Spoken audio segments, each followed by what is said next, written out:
ஒருத்தவங்க அவங்க பையனுக்கு கல்யாணம்ன்றதுனால பத்திரிக்கை வைக்க வராங்க. வந்தவங்க சும்மா போகாம அங்க இருக்கிறவங்கள நீங்க மட்டும் கல்யாணத்துக்கு வந்துடாதீங்க, வந்த இருக்கிற சாப்பாடு எல்லாத்தையுமே சாப்பிட்டு போயிருவீங்க அப்படின்னு சொல்லிட்டு கிண்டலா பேசிட்டு போயிடுறாங்க. போனதுக்கு அப்புறம் அவங்க பொண்ணு அவங்க அப்பா கிட்ட ஏன் அம்மாவை அப்படி கிண்டல் பண்ணிட்டு போறாங்க, நீங்க எதுவும் சொல்ல மாட்டீங்களா அப்படின்னு கேட்டதுக்கு இருக்கிறத தானே சொல்றாங்க அப்படின்னு அவங்க அப்பாவும் சொல்றாரு. இப்ப இவங்களுக்கும் இடைக்கு தக்காளி வாங்குறதுக்காக போறாங்க. தக்காளி என்னப்பா சின்ன சின்னதா இருக்குன்றதுக்கு தக்காளி இருக்கிற சைஸ்ல தான் இருக்கு, உங்க கையில இருக்க போய் தான் அது சின்னதா தெரியுது அப்படின்னு சொல்லிட்டு அங்கேயும் சொல்றாங்க. இப்ப இவங்க 3 பேருமே கல்யாணத்துக்கு பைக்ல போலான்னு கிளம்பி போவாங்க. இப்ப பைக்ல அவங்க அம்மாவே ஃபுல் இடத்தையும் மறைச்சுக்கிறாங்க.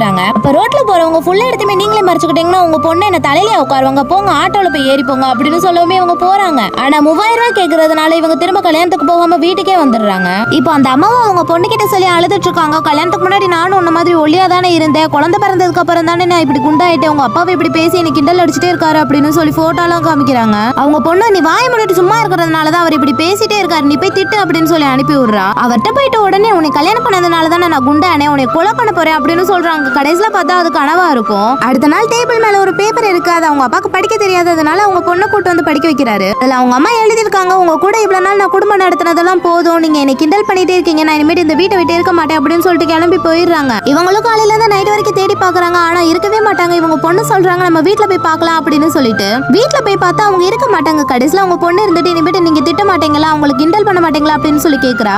அவளும் உடனே இருந்துட்டு அவங்க அம்மாவை பின்னாடி இருந்து வர வைக்கிறா. கடைசியில இவ தான் எல்லாத்தையுமே பண்ணிருக்கா. ஆக்சுவலா அங்க என்ன நடந்திருக்கும்னா இந்த பேப்பர்ல எல்லாத்துமே மளிகை ஜாமா தான் எழுதிருக்கும், ஆனா இவ தான் மாத்தி படிச்சிருப்பா. இப்ப ரோட்ல போறப்ப அவங்க அம்மாவை போன் போட்டு நீ தான் வர வேணாம் அப்படின்னு சொல்லியிருப்பா. அவங்க அம்மா டெய்லர் கடையில தான் இருந்திருப்பாங்க. அவங்க அப்பாவை நீ இனிமேட்டு என்ன வேணா வாங்கி சாப்பிடு, நான் எதுவுமே உன்னை சொல்ல மாட்டேன் அப்படின்னு சொல்லிட்டு சாரி கேக்குறாரு.